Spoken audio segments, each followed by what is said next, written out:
Assalamualaikum warahmatullahi wabarakatuh. Apa kabar semuanya? Semoga dalam keadaan sehat ya.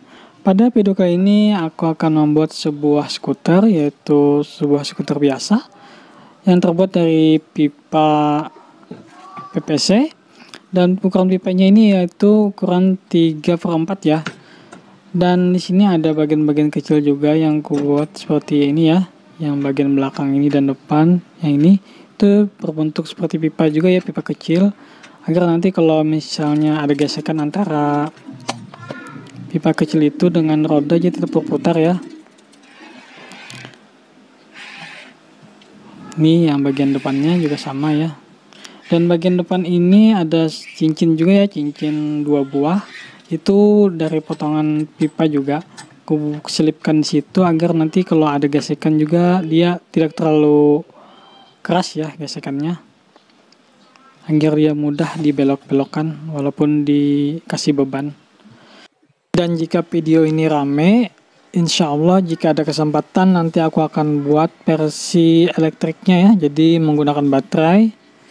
Dan bagi teman-teman yang belum subscribe, silahkan subscribe dulu dan jangan lupa juga aktifkan notifikasi loncengnya agar kalian tahu kalau kami sudah update video-video terbaru. Dan selamat menonton.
terus.